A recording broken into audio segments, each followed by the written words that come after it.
what's wrong with combat sport. In my opinion, it's become more and more about money and less about the sport. Like, for example, people can just skip the rankings just because it makes a better storyline of them versus whoever the champion is.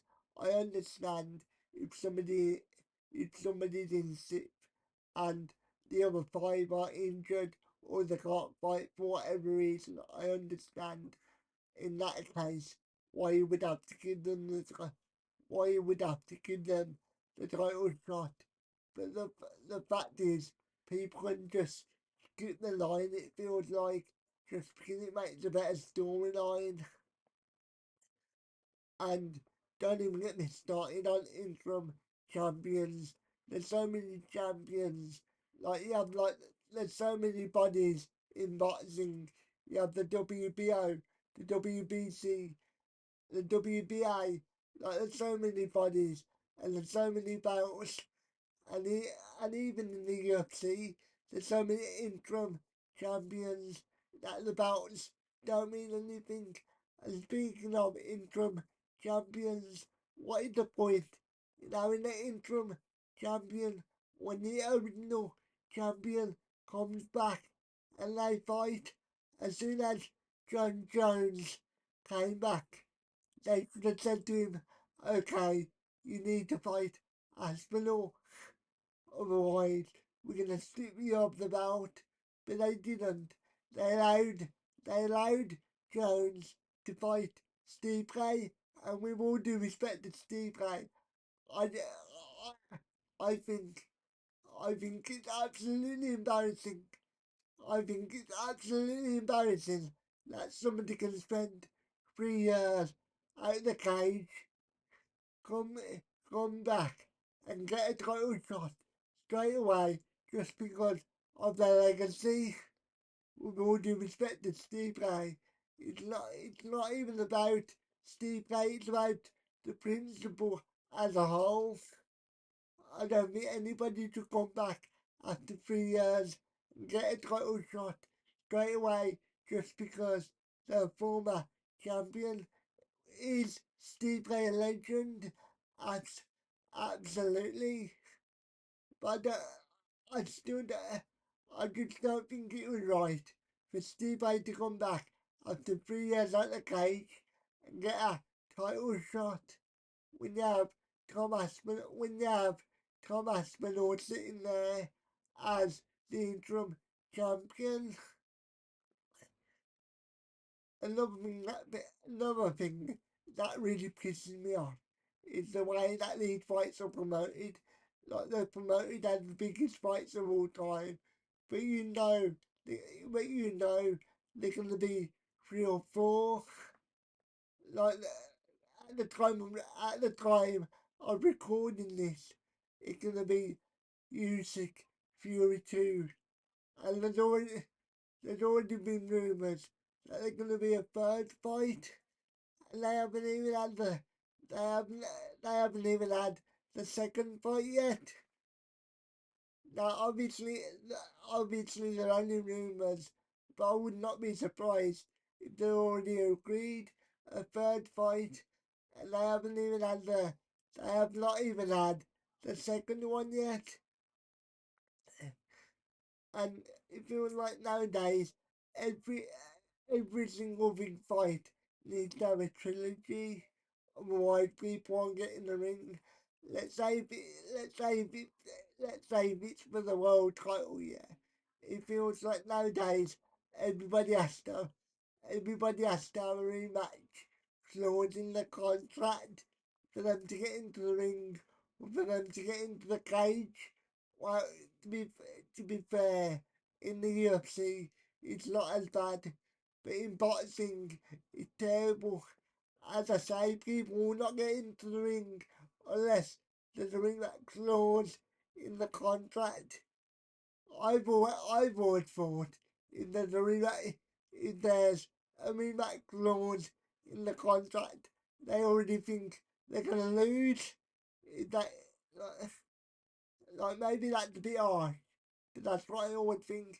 if they have salary, if they have salary max clause in the contract, psychologically they already think they might lose, and I just think combat sport commentary is just it's not an easy job. But when you hear some commentators just mucking about, I understand you want the commentators to be having fun, but I think there's a time and a place to be cracking to be cracking cracking jokes and making slight little comments at each other. Like you know when somebody's been when somebody's been knocked out, for example, I don't think it's the right moment to start making jokes at your co- at your co-commentator. As I say, I understand we want the commentator to be having fun, but I think there's a time and a place to be making jokes and making wise cracks at your co-commentator, and there's a time and a place to be serious and locked in. But I just think nowadays a lot of commentators don't know when to rein it in and when not to. As I say, I know it's not an easy job, but it just annoys me. It just annoyed me sometimes. So let me know what you think. Like, I forgot to mention, there's way too many shows. If you're just talking out your, if you're just talking out UFC, I think they have a show every weekend of the year, don't they? Because they have so many fighters on their roster that it's overfloated, that they need to have a show every weekend, and that just the UFC. We're not even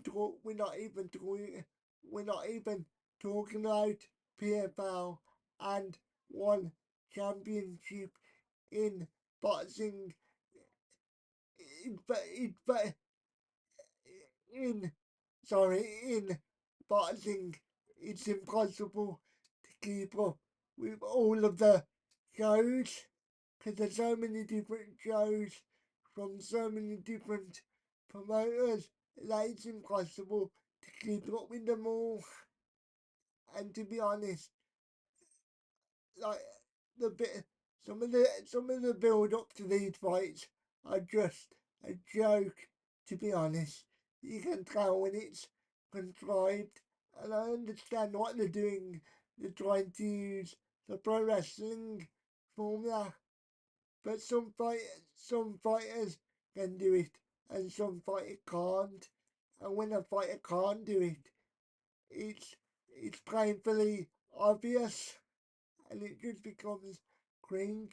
And to be honest, that's and to be honest, it's just laughable. Another thing I forgot to mention, you know, when the company or when the promoters try to hype up a fighter, you can definitely tell on commentary, and you can tell when the commentators being biased towards a certain fighter for whatever reason, and I I just think if a fight is that good, why do you need other commentators build them up so much? If a fighter's that good, they should be able to they should be able to show you in the cage or in the ring. Like you know what I mean? Like you don't need the commentators to hype them up so much that they're licking their arse. You know what I mean?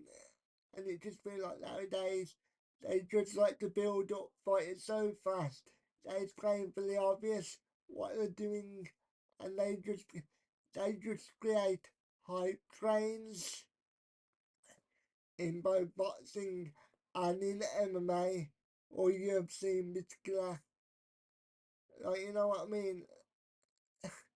So thank you for thank you for giving me some of your time. Have a good day. Stay safe. Thank you for the support. Bye bye. Happy holidays.